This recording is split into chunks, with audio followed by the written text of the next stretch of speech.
Bom, preparados para mais uma confusão na nossa República Velha? Hoje a gente vai falar de um episódio que ele merecia ser adaptado para um filme, tá? Que é o Levante do Sargento Silvino. Lembra que no último vídeo eu falei que o Floriano, ou Marechal de Ferro, ele assumiu a presidência depois que o Deodoro renunciou, ou foi forçado a renunciar, né? Após tentar fechar o Congresso? Então, pois bem, quem achou que as coisas iam ficar mais tranquila, a realidade foi outra. Mal Floriano, ele começou a esquentar a cadeira de presidente, já pipocaram um monte de conspiração e revoltas, tá? E uma delas, a mais doida delas, foi liderada pelo sargento Silvino Honório de Macedo, que em janeiro de 1892 ele tentou tomar as fortalezas ali da Baía de Guanabara, ali no Rio de Janeiro, e tentar desafiar o presidente. Quem que era esse sargento? O que ele queria? Como que ele conseguiu tomar alguma dessas fortalezas e como que o Floriano reagiu? Veste aí um colete à prova de balas, um capacete, não um boné, né? E bora tentar desvendar essa história de coragem, traição e, de novo, muita confusão.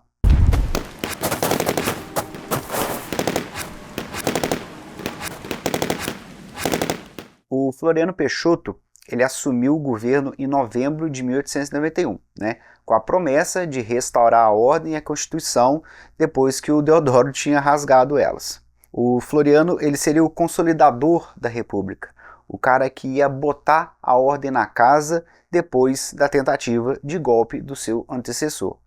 Mas a situação ela não era fácil.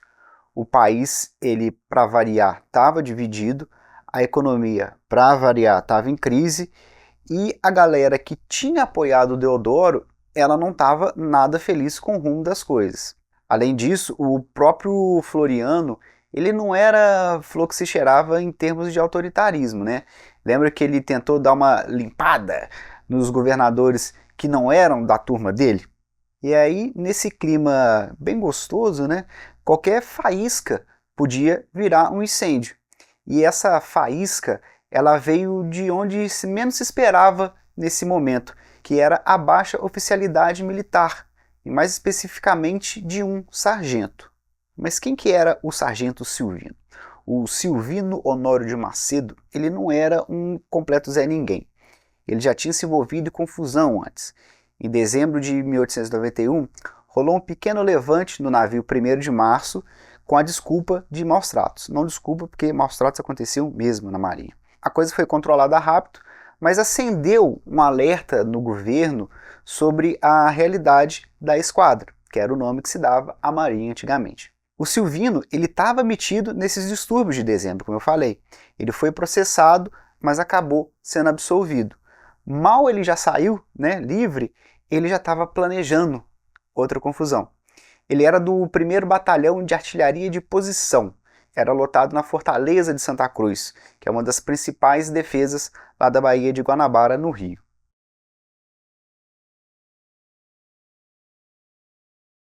Vamos tentar imaginar a cena.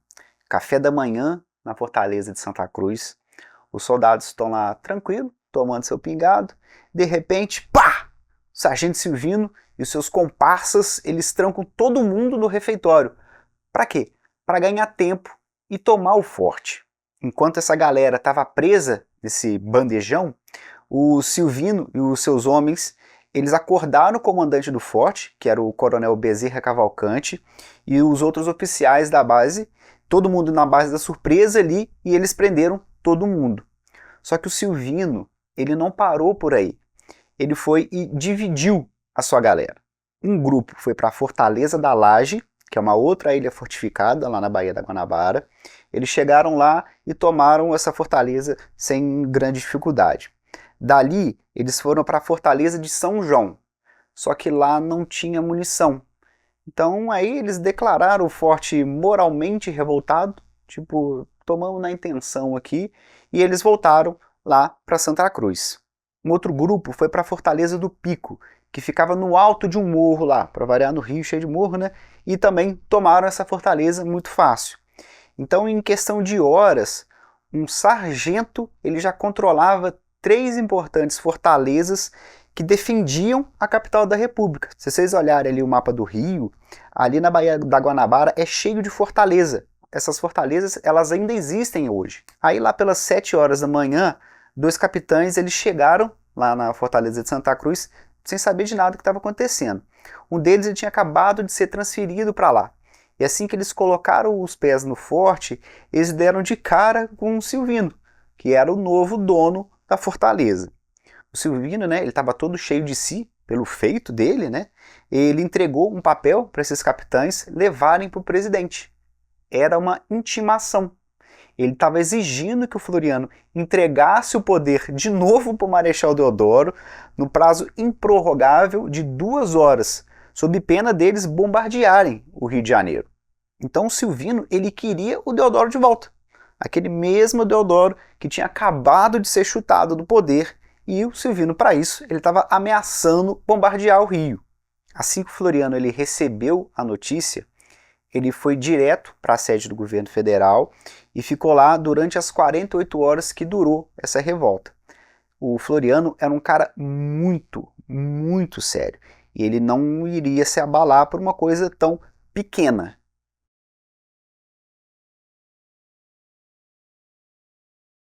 Aproveitando essa confusão gerada pelo sargento Silvino, alguns aliados do Floriano no governo eles viram nisso uma oportunidade. Com mais esse pretexto que era necessário ter mão forte para eles conterem a revolta, eles propuseram fechar o Congresso de novo.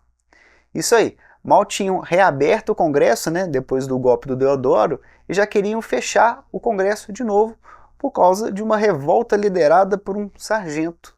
Só que, diferentemente do que aconteceu com o Deodoro, dessa vez o Floriano ele tinha apoio político para isso. E aí, se ele quisesse, né, ele conseguiria fechar o Congresso. Assim, a ironia da situação era muito bizarra.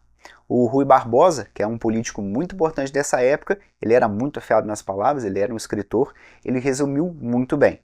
De uma ditadura que dissolve o Congresso Federal, apoiando-se na fraqueza dos governos locais, se ele está falando do Deodoro, para outra que dissolve os governos locais, apoiando-se no Congresso restabelecido. Aqui ele está falando do Floriano. Não há progresso apreciável. Ou seja, nesse caso, era trocar 6 por meia dúzia nesse papo aí de autoritarismo.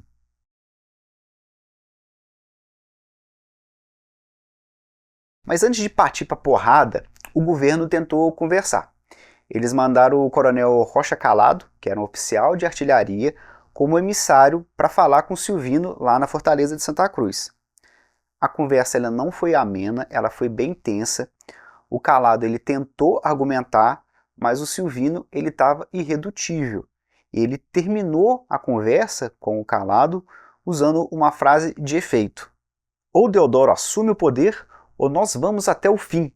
Estamos resolvidos a ficar sepultados nas pedras desta fortaleza. Ou seja, recado dado pelo Silvino. Não tinha acordo. Então, diante dessa teimosia do Silvino, o governo ele resolveu preparar para o contra-ataque, né? Primeiro, eles fizeram um bloqueio naval, eles mandaram os navios de guerra que estavam ali na Baía da Guanabara, que entre eles estavam os encoraçados Aquibadã, Riachuelo e Solimões, e outros cruzadores que estavam ali, cercarem essas fortalezas na Baía da Guanabara. Isso meio que arrebentou com a vontade dos revoltosos, que eles esperavam que a marinha, né, a esquadra toda, aderisse ao movimento deles. O segundo passo foi organizar um ataque por terra e mar. A ideia inicial era bombardear essas fortalezas com esses navios e atacar por terra, mas logo eles viram que só trocar o tiro talvez não resolvesse. Então o terceiro passo foi decidido para um ataque surpresa. Eles organizaram um grupo de 90 soldados de infantaria e ele foi escolhido para uma missão quase suicida, que seria escalar as montanhas através da Fortaleza do Pico, aquela lá que eu falei que ficava no alto do morro, durante a noite, sem eles serem vistos, e atacar os rebeldes por cima. Enquanto isso, a esquadra atacaria pelo mar para distrair desse ataque surpresa.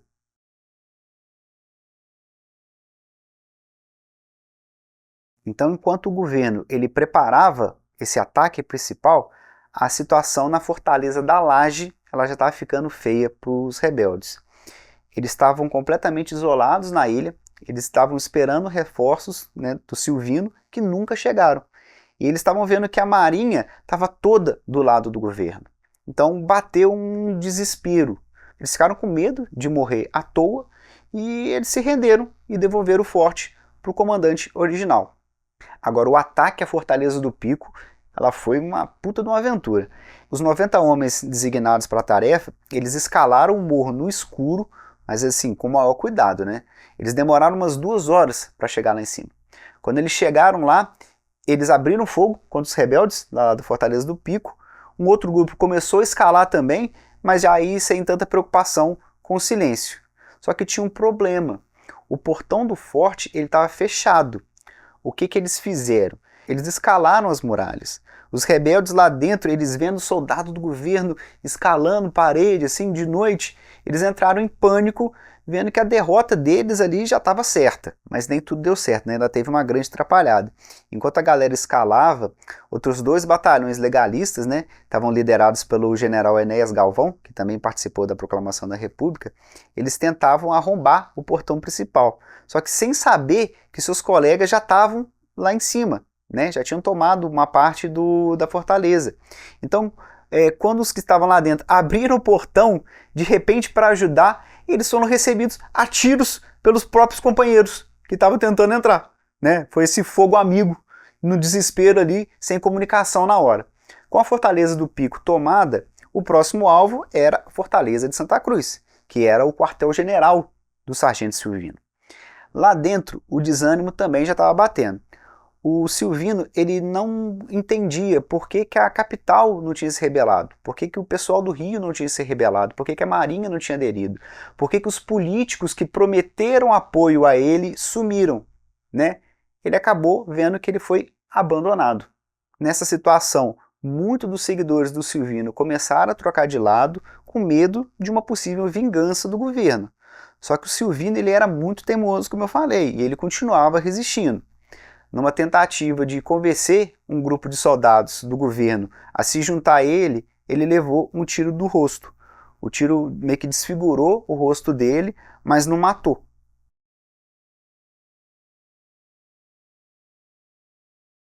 Então, com Silvino ferido, a resistência desmoronando, a revolta ela acabou e o Silvino foi preso.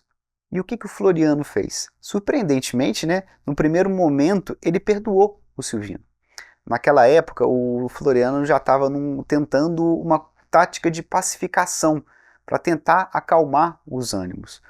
O Silvino ele foi anistiado em agosto de 1892, mas ele recebeu baixa, né? E o Floriano ainda arrumou um emprego para ele e deu uma ajuda de custo. Só que não se engana se você acha que a história acaba por aí, com o Silvino vivendo feliz como se viu. Nada disso. A vida calma não era para ele. No ano seguinte, em setembro de 1893, estourou a segunda revolta da Armada, que foi liderada pelo Custódio de Melo, o mesmo que tinha derrubado Deodoro. E adivinha quem estava lá metido na confusão de novo? Ele mesmo, o sargento Silvino. O Floriano ainda era o presidente e dessa vez ele não perdoou. O Silvino foi preso lá no Recife, ele estava em fuga, em janeiro de 1894. Ele foi identificado, foi condenado à morte pelo próprio presidente, sem nenhum tipo de julgamento, sem apelação, sem defesa, sem nada. Foi pena capital mesmo. Então o Silvino foi fuzilado.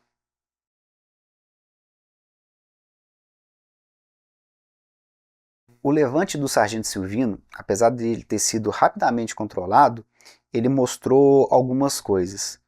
Primeiro que a gente pode falar é a fragilidade do governo. O Floriano ele podia ser o Marechal de Ferro, mas o seu governo ele estava muito longe de ser estável. A segunda é a insatisfação militar. A revolta ela mostrou que o descontentamento não vinha só dos generais, né?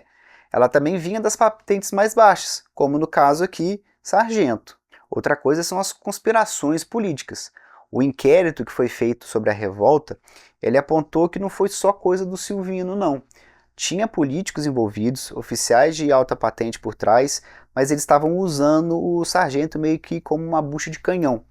Quando eles viram que a coisa não ia dar certo, aí eles pularam fora e deixaram o Silvino na mão, abandonando ele. O levante ele meio que foi visto como um ensaio para grandes revoltas que viriam depois, como a Revolução Federalista e a Segunda Revolta da Armada. Outra coisa é esse ciclo de golpes e autoritarismo. A tentativa de fechar o Congresso, de novo, mostrou como que a mentalidade autoritária ela ainda era forte, mesmo entre aqueles que se diziam os defensores da Constituição. Então, outra história maluca, né? Um sargento que toma Fortaleza, desafia o presidente, é perdoado, se revolta de novo e acaba fuzilado. O levante do sargento Silvino é um perfeito retrato daquele início caótico da nossa república. Ele mostra pra gente como que a tensão constante entre os militares e os civis, as disputas de poder dentro das próprias forças armadas, a facilidade com que se falava em golpe e a dificuldade em se construir instituições democráticas de verdade. O Silvino, ele no final das contas aí, se a gente for parar para ver, ele foi só uma peça num jogo muito maior. Ele foi usado e foi descartado pelos verdadeiros conspiradores aqui. Mas a história aqui, a história dele, apesar de trágica, ela é um lembrete da instabilidade e da violência que marcaram esses nossos primeiros anos como república. E eu acho que entender esses episódios, por mais doidos que eles pareçam, né, é essencial para a gente entender a formação do Brasil que a gente vive hoje, né? E aí, gostaram de conhecer o Sargento Silvino? Então, se puder, capricha no like, se inscreve no canal para não perder nenhuma treta histórica que a gente falar aqui para frente, tá bom? E aí, se puder também, compartilhe com os amigos. Valeu, obrigado!